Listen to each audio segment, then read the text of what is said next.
Hi, friends. It's Ariana Platten. Thank you for joining me for Unity South Central Region's monthly business mastermind. Normally, this particular event is held live, but just for this once, I'm recording it in advance so that we can all attend UWM's summit and still be able to watch this month's mastermind topic. Thanks so much for understanding. Our topic this month is spiritual entrepreneurship, and this is simply an opportunity for you to think a little bit differently about what you do. Obviously, you're a minister and you're not necessarily setting out in business for yourself, but running a ministry has a very entrepreneurial feel to it. So secular entrepreneurs focus on profit maximization, market competition, and a lot of times they're driven by personal goals. What is different for us as spiritual entrepreneurs or spiritual leaders is that we're kind of pulled into this, aren't we? We are integrating our spiritual values and our practices into our business processes, and we're following a particular calling that might be about social impact, might be about spiritual impact, might be about environmental impact, societal impact, but we are called to this work for some reason. And that calling means that we are invited to integrate our spiritual knowing and our spiritual practice and our spiritual values into the way we do business overall. So let's talk first about developing a spiritual entrepreneurship mindset. It's just a little bit different. Remember that this is a business mastermind inviting you to think about yourself as a business person. In this case, as a spiritual entrepreneur or a spiritual business person. What are your spiritual products and services? They involve your Sunday service. They involve your pastoral care. They involve your special events. They involve the classes and activities that you offer. They involve your prayer chaplain calls. There are lots of things that are part of the set of products and services that you provide to your membership, to the people who participate in your spiritual center. So the quality of those services is something you want to analyze. And when you talk to your members, and your members in particular are the ones that are most likely to be committed to your financial well-being, your financial health, what do your membership programs offer and how do you talk about them? Do you talk about membership as though you were explaining a privilege to your community? Or do you talk about membership as an obligation? Or do you talk about membership as something the community needs to grow? We need more members. Members need to donate more. All of that helps us fill a lack. How is it that you talk about your revenue streams? How is it that you talk about your services? My invitation to you is to look at your membership program and ask yourself, what's the value of being a member? What do you really get for being a member? More jobs, usually, more expectation and more obligation. Do your members have an opportunity to vote differently than other people who participate? In most churches, the answer is yes. That's not true in every church. Do you run separate member surveys? Do you have separate member meetings? Do you have member events, member appreciation dinners, member movie nights? What do you do? For a long time, I did once a month member meetings with about a dozen members at a time. And they were dinners. They were potluck dinners. We all brought something. And we sat around the table, and it was their opportunity to speak to me and the board president. It was the members' opportunity to ask questions about our church, our spiritual center, and to share with us ideas that they had, feelings that they have, suggestions that they had. So you got a special invitation, and it was this small group. You got to meet the other people in the room who were members. That dinner was incredibly powerful in building our membership because people felt heard and they felt seen. So, what are the benefits for your individual membership? It's important because they're a strong revenue source for you. Do you use your online platforms? A few years ago, pre-COVID, we didn't use them nearly as much as we do now. Now we do our Sunday services. We do a lot with our online platforms. Do you use social media to talk about how your funds are spent, how you're helping the community, a special event you're doing? Do you post blogs and write about topics that might be important? Or is it just an advertising space? It's important to look at your online platform. And during the course of this year, we will talk more about how you use your online platforms, both social media and otherwise, email, a newsletter, all of that, to deepen and enrich the commitment of your community members to your community. Do you engage in social enterprise? Do you partner with local businesses on projects? Do you support socially responsible organizations? How do you engage in the community?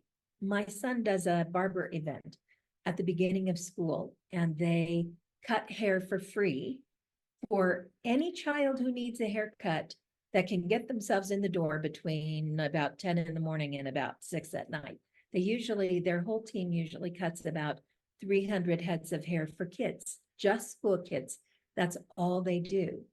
At an event like that, we have other organizations that come in and give away backpacks and pencils and dinners for families and discount tickets. Is there a way for you to engage in activities that are being done by other organizations where you can add to the value in your community and also be seen? Are there parades for you to participate in?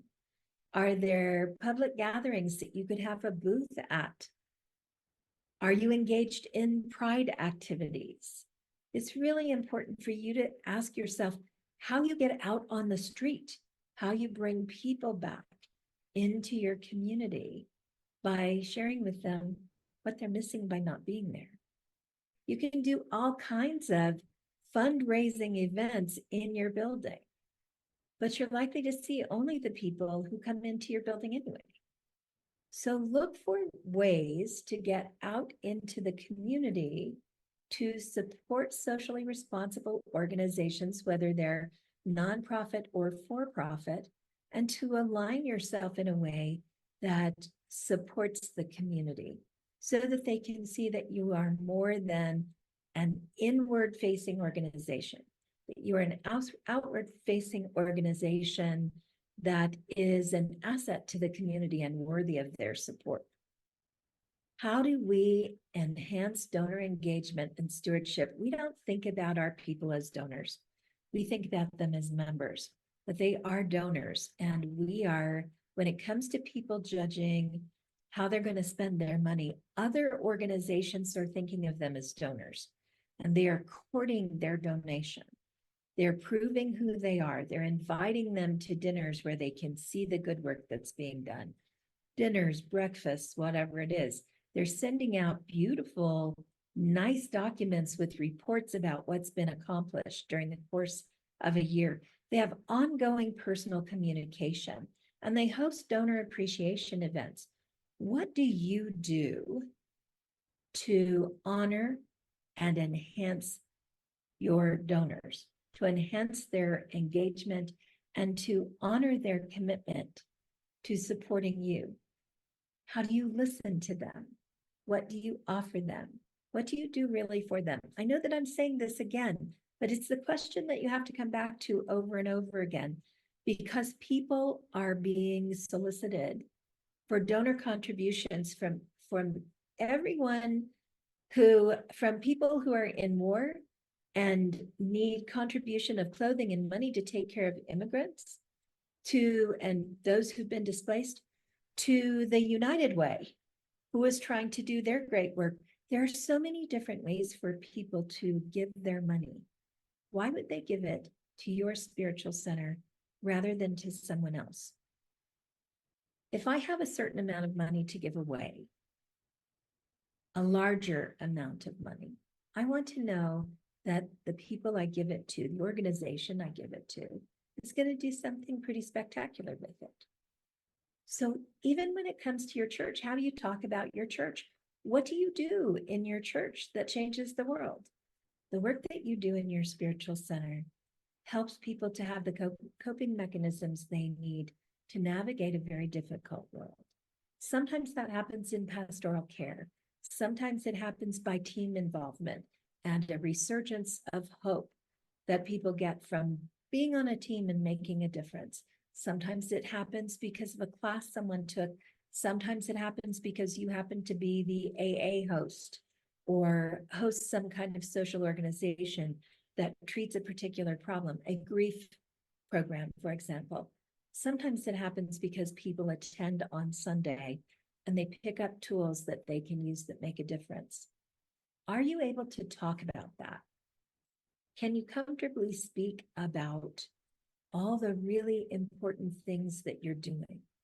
And can you combine that with a request for continued support, continued donations, continued financial involvement by your members and also by your participants, of course. But your members are the ones that have already stepped up into this game with a little bit more commitment.